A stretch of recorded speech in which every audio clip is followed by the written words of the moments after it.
Hi, my name is Alan from Alan Property. Welcome back to my YouTube channel. In today's video, I'll be talking about the 99-1 deal and how IRAS has planned to claw back 60 millions from such buyers. I will touch on the implication not only on those buyers, but also the impact to the property market. We also assess if we can still continue with such a deal, but in a proper manner. With that, let's head over to the discussion. Let me share what is a 99-1 deal. Firstly, in a property purchase agreement, typically involve an initial buyer who does not own any property, and then within a very short period of time, sell a 1% interest to another individual. Such a deal allows the buyer who already own other properties to avoid the ABSD while still becoming the new property co-owner and a co-applicant for bank loans to finance it. If you are still confused, you can refer to this article on the Sunday Times, which has explained it very clearly. And let me quote here.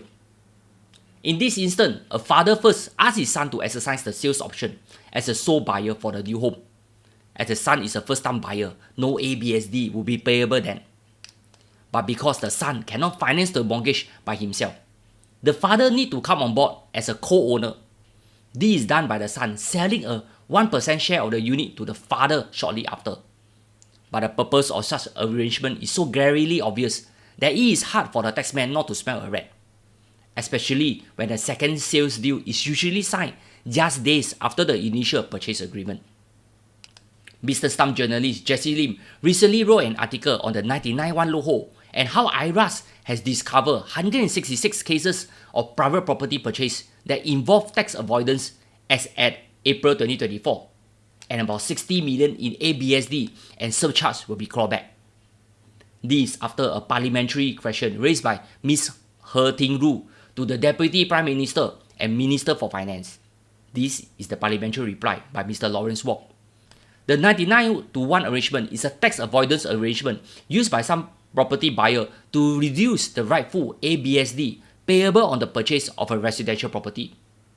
When such property purchase arrangements are made to reduce the tax payable, the Commissioner of Stamp Duties is empowered under Section 33A of the Stamp Duty Act to disregard the individual transactions and assess them as a single joint purchase, and to recover the rightful amount of ABSD due, along with a 50% surcharge. As of April 2024, IRAS has completed the review of 187 such 99-1 cases, of which 166 cases were found to have involved tax avoidance, and about 60 million in ABSD and surcharge will accordingly be clawed back.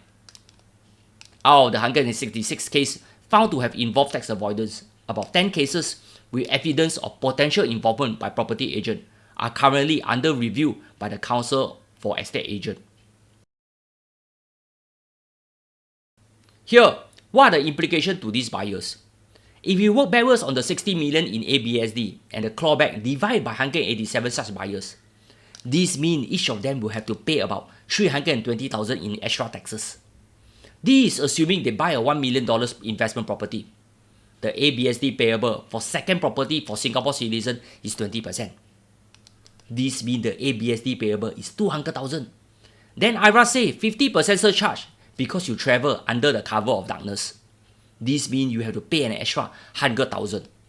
In total, you will need to pay 300,000 in taxes. Xiao liao lor. Back to this buyer, what will they do? Well, confirm sian.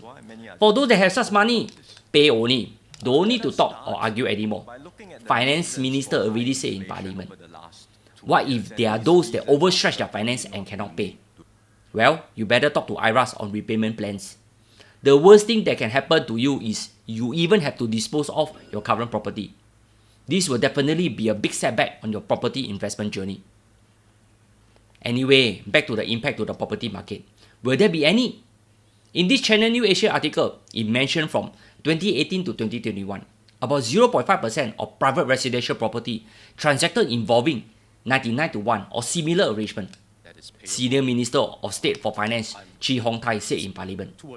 These 99-1 arrangements make up a very small portion of the overall residential property market transactions, and their impact on the residential and mortgage market in Singapore is not significant. Here, I have to agree what he said. IRAS will be able to. Generally speaking, after this news came about in April 2023, the party for such 99-1 deals has almost dried up. Anyway, such deals are mainly applicable to mainly new home purchase and not so much on the resale market. Here, I'm very sure some of you will ask about those bona fide deals, such as those buying with another party for an investment property where the deals are structured like 40-30-30 kind, or those deals that are purchased on 99-1 for the resale property.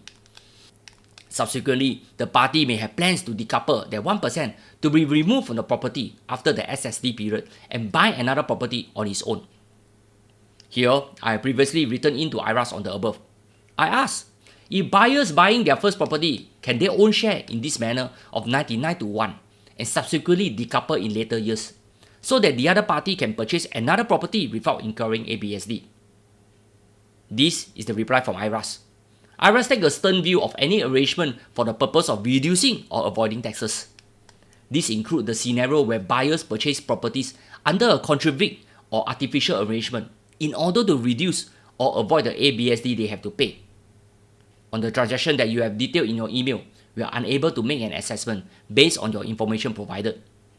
However, please note that depending on the case facts and reason for the arrangement might be considered as a tax avoidance arrangement. However, there is a silver lining to the uncertainty. Let me refer to this ST article by Tan Wee Boon. Let me quote, couple buying their first private property can only in an unequal share of 99-1 from the start if they plan to pick up another one in the future. The ABSD does not apply to the first-time buyers, and so they can choose to hold their property in any manner. Some married Singapore couple who are first-time buyers choose to buy in this manner to prepare for an possible decouple later. In such cases, the spouse who owns the 99% stake will buy the remaining 1% share. The usual stamp duty for the property transaction is payable, but it will be nominal due to the small value of the share. Such transactions are above board because owners are entitled to give up their previous properties, while you may be able to pick up another property without paying ABSD. A big disclaimer here, this is only my sharing. Please engage IRAS directly on your cases, and hopefully if anyone has such cases, you are more than welcome to share it with us over here.